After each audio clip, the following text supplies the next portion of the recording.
Without the ones like you, who work tirelessly to keep things running, everything would suddenly stop.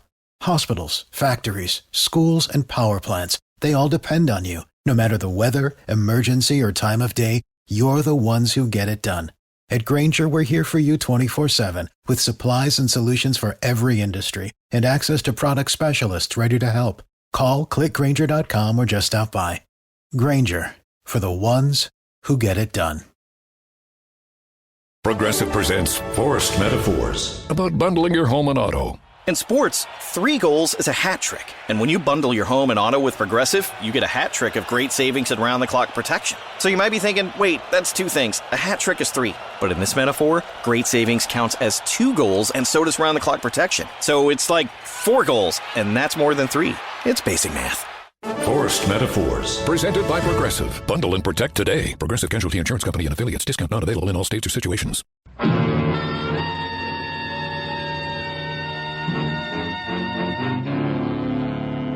Dangerous Assignment, starring Brian Donlevy as Steve Mitchell.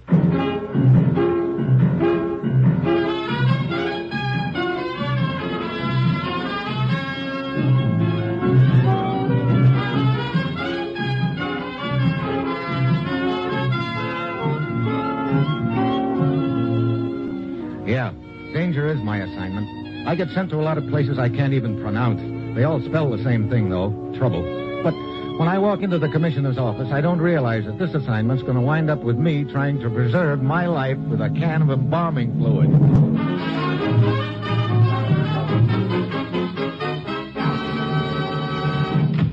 Well, here he is, Commissioner. Good morning, Steve. Commissioner? I suppose I pulled you right out of a big deal, as usual. No, it was all very innocent this time. Matter of fact, I was walking a baby in the park. What?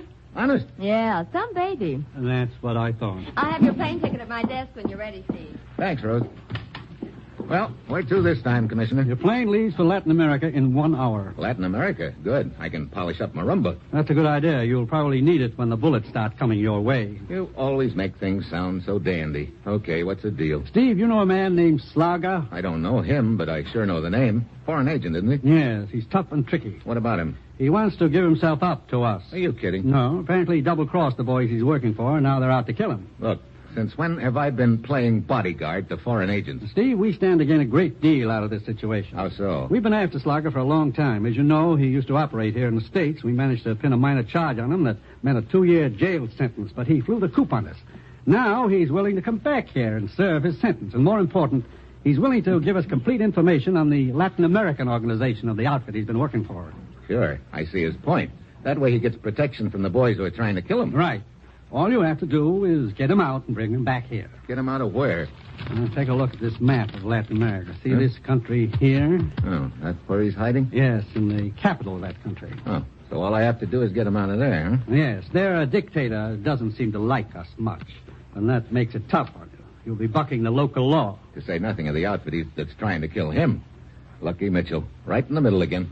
Slager's gotten word to us that he'll meet you at the Rio Gordo Bridge outside the capital tomorrow night at midnight. Just a minute, Commissioner. After I meet Slager, how am I supposed to get him out of there? Do I carry him piggyback, stuff him in a suitcase, or what? Your plane will get you to the capital city tomorrow afternoon. At 8 tomorrow night, be in the Juarez Bar. You'll be contacted there by a man who can make arrangements for a small plane. Now, Steve, it's vital that we get the information Slager's willing to give us. Get down there, contact him, and get him out of the country. Well, that's it. You've got your assignment. Good luck.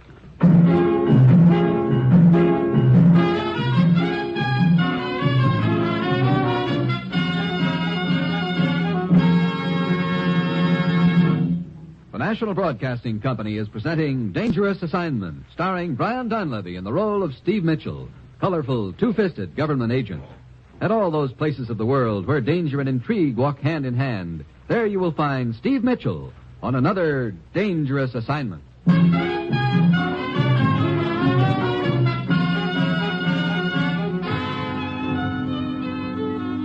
Sure, I've got my assignment. Meet a guy named Slager in a slightly unfriendly country, then get him out of there before he gets killed. I've got a strong hunch that the same guys who are after him will be tossing more than bouquets in my direction, too. It's Wednesday afternoon when the plan leaves in Latin America, and already I've got a reception committee of 1 waiting for me at the airport. Senor Mitchell. It's a horse. Who are you? I'm Lieutenant Eduardo Escobar. of the military. Oh, well, I guess I don't have to introduce myself. You seem to have me pegged already. Indeed, I have, Senor Mitchell. You don't sound like you're here to extend me the key to the city. No, but I am here to extend what you may call an official greeting. What is it? It is known why you came to this country. Is it? You're after a dangerous and subversive agent named Slaga, who is rumored to be hiding in or near the city. Is this not true? Well, you seem to be doing most of the talking, Escobar. Why don't we keep it that way, huh? I see. In that case, although we do not see fit to forbid your presence here, Gee, thanks. I warn you, stay out of my way in this matter. Just a minute. Does that warning come from your government or from you personally? It is not for you to ask. To me has been granted the high honor of tracking Slaga down. I see. It'd be quite a feather in your cap, I suppose. I am not thinking of personal glory, but of the welfare of my government. Oh, sure. Well, Escobar, looks like we're both hunting the same pigeon, but with one important difference. And what is that? I gather you don't much care whether you take Slaga dead or alive. I would prefer him dead. That's what I thought. What does that get you? A headline or maybe a promotion, huh? You're being impertinent. Sorry. But you see, I want Slaga alive. He's got information that would benefit all of us. And I want to get that information out of him. Senor Mitchell, I am not here to discuss this with you. I am here to... Here to warn me to keep out of your way. Okay, Escobar, so you've warned me. Now, if you'll excuse me, Where are you going? Look, what is this information, please? I'm going to a hotel if it's okay with you. And then what? Well, I tell you, that's for you to figure out. Let me assure you, you will regret your attitude, Mitchell. Yeah. See you around, Escobar. Indeed you will, Mitchell. Frequently.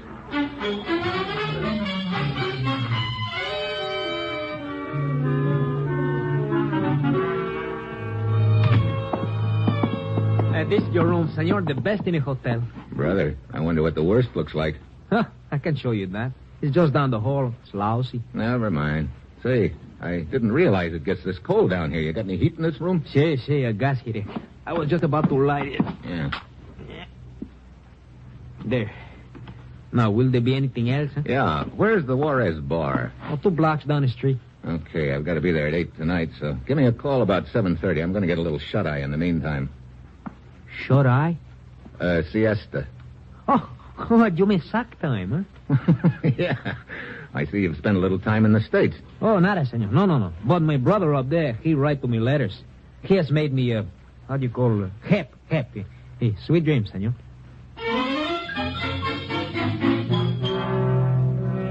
It's just about dark when I stretch out on the rickety bed. I check over the timetable for the evening in my mind. At 8, go to the Juarez bar and be contacted by somebody who'll tell me how to get Slaga out of here. Then, at midnight, meet Slaga at the Rio Gordo Bridge outside of the city. And in between, try to keep Lieutenant Escobar out of my hair, to say nothing of the outfit Slaga used to work for. Sounds like a nice, peaceful evening. Well, fine, I doze off. I don't know how long I've been asleep when a sound registers. A window. A sudden warning flashes across my brain. I try to snap awake, but I have a hard time coming out of it. I get my eyes open, but the room's swimming in front of them, and my chest hurts. Then it registers. Gas.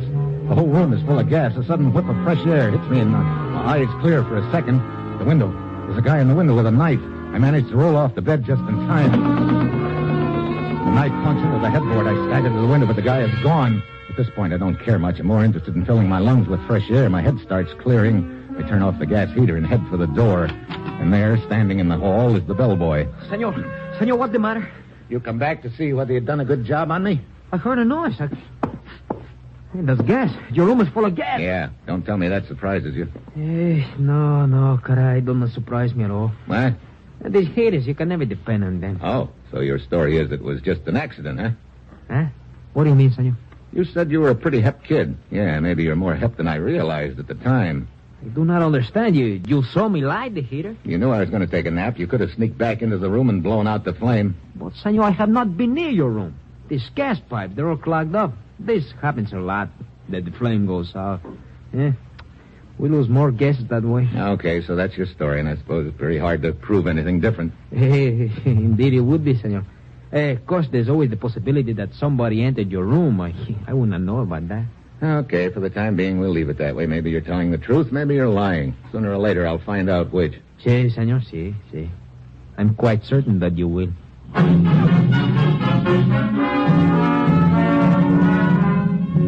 I head to the Juarez bar thinking about the deal on the way. I never thought I'd be glad to see the day when two different outfits are trying to kill me, but I am now. One outfit tries to gas me, and my life is saved because the other outfit sends a guy to open my window and throw a knife at me. Safety in numbers yet. Well, the bar is pretty deserted when I get there. A fat little gent is wandering around, picking away at his guitar. I don't have any idea who's supposed to contact me, so I sit at the corner table, and pretty soon a girl sidles over to my table, and she could be the contact. Hello. Hi. I could sit down. Sure. You are an American? Yeah. That means something to you? Si. You've been waiting for me to come in? Si. All evening. Good. You got a message for me? Si. What is it? I am nice girl, Felicia. You are rich American. So I think you buy Felicia a few drinks. Oh, great. Wrong party. I think we've been talking about two different things. Look, maybe you just better run along. Okay. It is your loss, not mine. Yeah, I don't doubt it. Well, good evening, Senor Mitchell. Ah, Lieutenant Escobar. What are you doing here? I was about to ask you the same question, Senor. Me? I just dropped in for a drink. Very well. I hope you will enjoy your drink, because I intend to make certain that it is the only reason you came in here. What do you mean? You see the table in the center of the room? What about it? It's vacant. It will not be vacant for long, because I intend to sit there, Senor Mitchell, with my eyes on you. And that way I am quite certain you will not be meeting anyone here. Well, suit yourself, Escobar.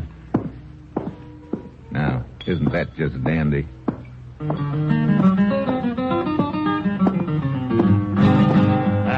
Good evening, senor. Huh? Would you like for me to play a little song especially for you on my guitar? No, thanks. But I play good. No. Come on. For $1 I play anything you want to hear. Something to bring romance into your big heart. A tear into your eyes. Oh, some other time. Oh, but just listen to a sample of my playing. Look, will you beat it? Okay, I beat it right to the bar. Pretty good, huh? Hey, you knocked my drink over into my lap. You're enjoying your drink now, Mitchell. I'd drop dead, will you? Oh, senor, I am so sorry. I was carried away by my playing. You sure were, Buster. Here, let me help to dry you. Here, my handkerchief. Look, just let me alone, will you? But around the pocket, senor. Here, let me dry Take you. your hands. Oh. There. Now, everything is all right, senor? Yeah. Everything's fine all of a sudden. I'll see you later.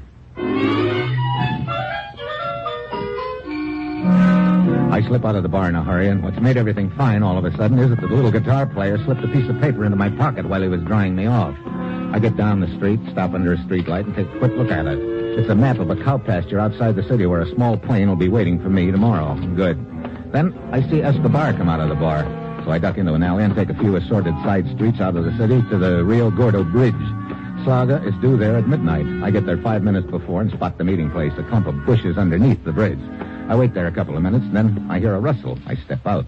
But just in time, I see the glint of moonlight along a gun barrel, and I dive back.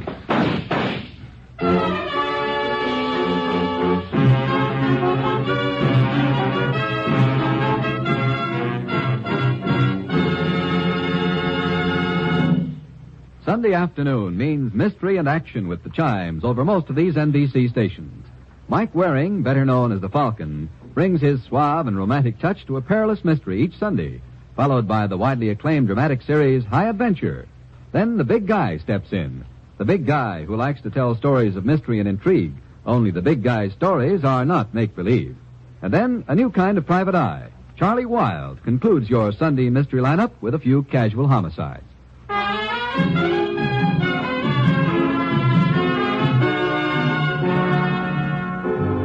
Now, back to Dangerous Assignment and Steve Mitchell.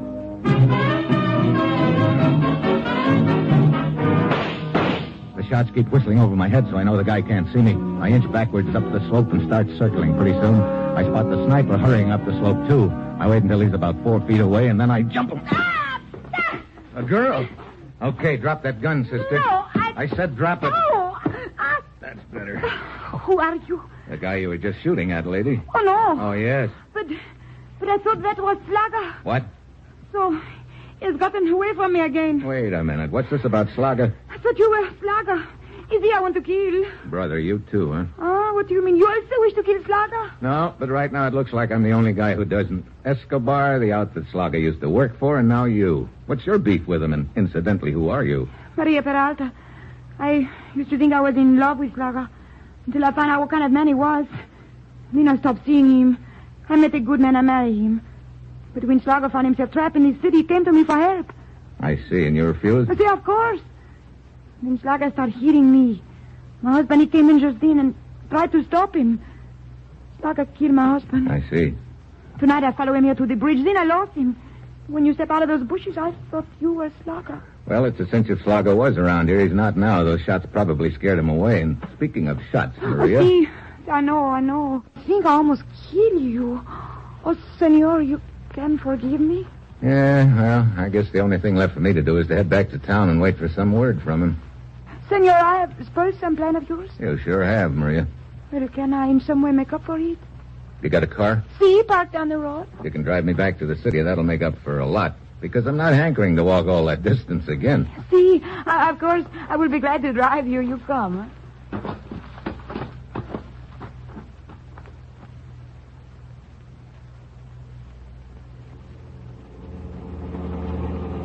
There is the building where I am. Stop up ahead, Senor Mitchell.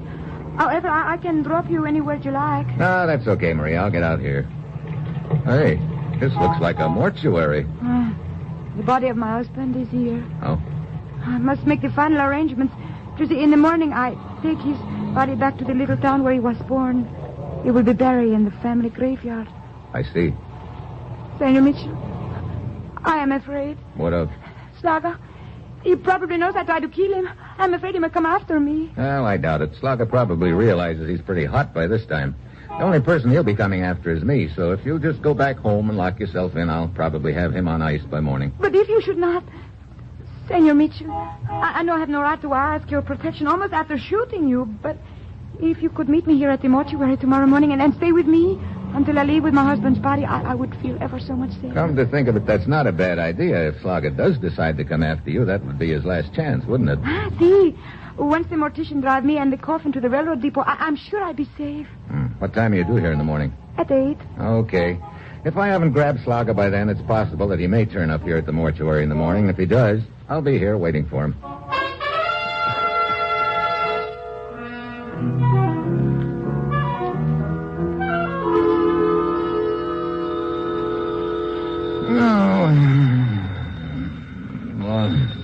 Okay. Yeah? Mitchell? Yeah, who's this? Slaga. Slaga? Hey, why didn't you show up at the bridge at midnight? I heard shots. Yeah, that's what I figured. Where are you? I'm safe for the time being, but these interests I used to work for, they are closing in on me. I don't doubt it. Mitchell, listen to me. You must hide me, protect me.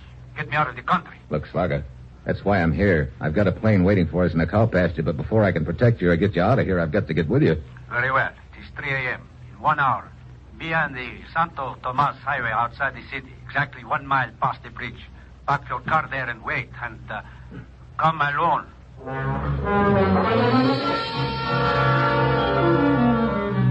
I slip 5 pesos to a sleepy cab driver outside the hotel, and he lets me borrow his cab. I head out Santo Tomas Highway and arrive at the rendezvous spot 20 minutes early, which is just the way I want it. I climb out of the cab and into the bushes, and then I wait. 5 minutes later, the car comes poking along the road and stops. A man gets out and pokes a flashlight into my car. At first, I think it's Slaga, and I start out of the bushes.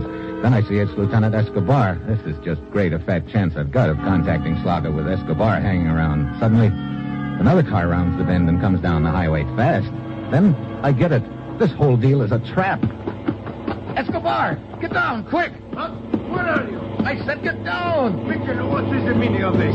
That other car, get down! Let go of me!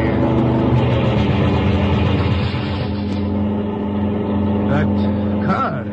Yeah, bristling with machine guns. If I hadn't made with a flying tackle, you'd be looking like a Swiss cheese right now. Oh, indeed? And how do I know that this whole thing was not arranged by you? Oh, sure. I arrange an ambush, and then I run out into the firing line to grab you. Look, Escobar, this is the 3rd time I've been shot at in 11 hours. I'm in no mood. You have only yourself to blame, Mitchell. What do you mean? I warned you to remain out of this affair. Next time, perhaps you will heed my warning. I'll tell you one thing you can count on, Escobar. Next time I'll stay in the bushes and let you collect a few more holes in the head than you've already got, if that's possible.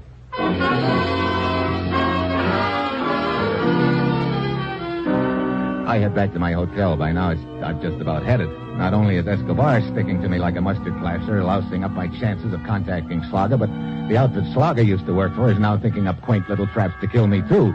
Obviously, they were the ones who rigged that fake rendezvous on the highway. I know now my only chance of contacting Slaga will be if he comes after Maria at the mortuary. She told me she'd be there at 8 in the morning, so I'm there 10 minutes early. The door is partly open. I walk in, but the joint is deserted. No mortician, no hearse, no coffin, and no Maria. I head for the back room. A whiff of embalming fluid almost knocks me down. There are cans of it spilled all over the floor. The whole room's torn apart. Then I hear a sound coming from the closet. I unlock the door. Inside, there's a guy trussed up with rope and a strip of tape across his mouth. Thank you. I heard you come in, but I was afraid you would not hear me pounding on the door. Who are you? The mortician's assistant. Here, let me get you untied. Yes, please. Brother, that embalming fluid is killing me. Even in the closet here. What happened? I am not certain. I opened up a little earlier than usual this morning because we were expecting Senora Maria Peralta to come at 8 o'clock for the body of her husband. That unties your legs. Yes. Brother, no wonder that fluid smells so strong in here. You've got some of it on your shoes. Go on with your story. Yes. A few minutes before 8, a man walked in with a gun. He tied me up here in the closet. What happened after that? I know only what I could hear through the door. The mortician and the senora must have arrived at the same time. Apparently, this man with the gun was hiding behind the drapes. When he confronted the senora, I heard her scream, Sla something. Slaga? Yes, that's it, Slaga. Oh, great. Well, you're untied. Come on, let's get some windows open and air out the joint. Good. What else did you hear? Well, there were the sounds of a fight. Furniture overturned and cans of embalming fluid spilled. Then Slaga must have gotten the upper hand again. He laughed and said a very strange thing. What do you mean? Something about a coffin being a very convenient place to travel. I see. Then he ordered the mortician and the senor into the hearse and told them to drive out to the Santo Tomas highway. Apparently, his plan is to escape in that coffin. Sounds like a pretty neat plan, too. The whole deal. They left but a moment or two before you arrived. If you hurry, you may be able to overtake them. You know, I've got a better idea. What do you mean? I'm about to take some advice that was given to me earlier. I do not understand.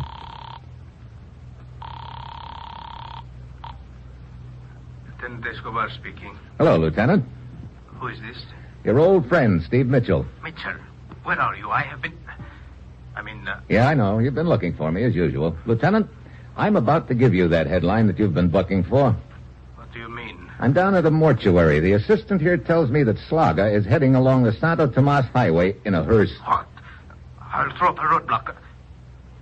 Wait a minute. What's the matter, Escobar? Don't you know a good break when you see one? Why are you giving me this information, Mitchell? You've told me several times to keep out of your way in this deal, haven't you?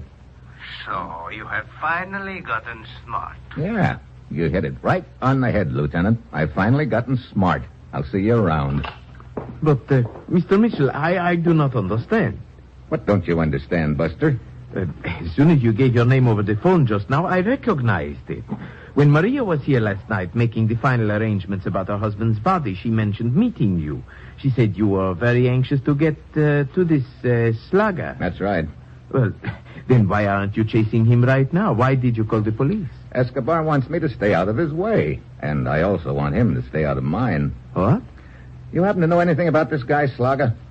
How could I? I never saw him before this morning. And let me tell you a couple of things about him, and I think you'll see my point. You see, Slaga's a pretty sharp boy, sharper than I realized. I do not follow. It could go together, something like this. Slaga double-crosses the outfit he used to work for, so they're after him. He gets in touch with us, and he tells us he's willing to give us information and serve a prison sentence in the States if we'll come down here and fish him out. Oh, but what has all this to do with... Just let me finish. Yeah, that's the deal that Slaga presents to us. And it sounds good, but this is where Slaga gets sharp, or thinks he does. He has no intention of coming back to the States with me. He's just playing both ends against the middle and using us to get himself out of the hole he's in here. You mean that is why this Slaga is escaping in the coffin? I mean, that's why Slaga isn't in that coffin. What? But I do not understand. Don't you? It works, Slaga. They're all chasing the hearse. Maria, you fool! It doesn't matter, Slaga. I had you pegged right from the time I untied you. That's why I kept hanging around here. I figured your little partner would be doubling back to meet you. Oh, so you have me pegged. Then be sure you have this pegged. Yeah, I figured you were holding that gun on me in your pocket the whole time. Slaga, shoot. In a moment. It was a pretty neat deal, kids. Maria comes to me with a fake story about you killing her husband to set up this coffin gag.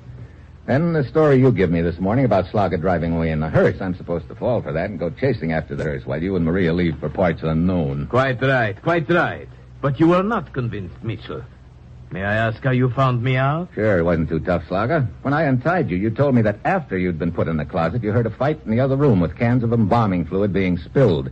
But there was some of the fluid on your shoes. Probably got there when you were making the room look like there had been a fight. I see. Rather stupid of me, wasn't it? Yeah.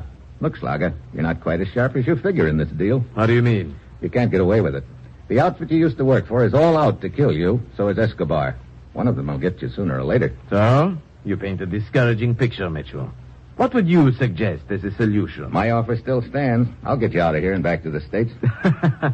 You'd be smart to take me up on it, Slaga. I've got a plane waiting in a cow pasture north of town. We can still make it. Oh, don't misunderstand me, Mr. Mitchell. I intend to take you up on part of your bargain. What do you mean? The part about the aeroplane. You see, I intend to leave this country with your help. That's better. Only without you. Oh? Where exactly is that plane, Mitchell? Sorry? Very well. I will count 3. If you have not told me by then... Look, Slaga. 1. You can't get away with it. That should not concern you. You will be dead. 2. Okay. That's much more sensible. Looks like I lose all the way around. Someone has to. It could not very well be myself. Now, the location of that plane. Here's a map telling you how to get there. Thank you, Mitchell. You have been most cooperative. He and Maria take their eyes off me a second to look at the map. It's my one chance. There's an open can of embalming fluid on the table in front of me. I get one hand on it. And now, Mitchell, I'm afraid you have outlived your usefulness. You can't shoot without eyes. The slug whistles past my ear. By the time Slag can get his eyes open again, I'm... Get back, Mitchell! I got a better idea. You get back. I will... Take that gun, Maria. Let's have it. No! Now, sit down. You... Sit down. No! What are you going to do? This is what I came here for. I'm going to take Slaga back with me. Oh, he will never go. He will never tell you anything. No? You think he'd rather I turn him over to Lieutenant Escobar? Oh, no, you must not. You see? That's just what Slaga's going to say when I put it up to him. And that's why he'll give me all the information I want. You know, some people sing for their supper. But just think how hard Slaga's going to sing for his life.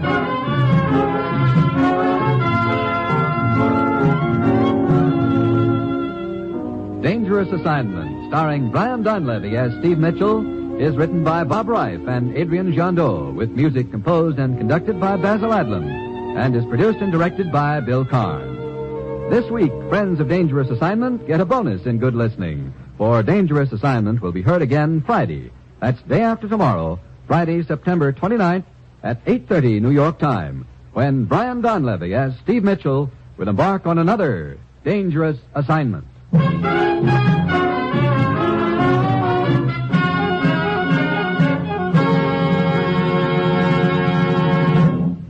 Dangerous Assignment came to you from Hollywood. 3 chimes mean good times on NBC. The chimes ring louder this Sunday as the Phil Harris Alice Faye Show returns on NBC. It's not easy being the one everyone counts on to keep the facility running, no matter the weather or supply chain hiccup. But we get you, Raymond in Buffalo, and Maria in Miami, Jules in Minneapolis, and Stan in Central Indiana, taking control of everything that's under your control. At Grainger, we're here for you with experienced branch staff at over 250 locations so you get the product you're looking for. Call, click Grainger.com, or just stop by. Grainger, for the ones who get it done.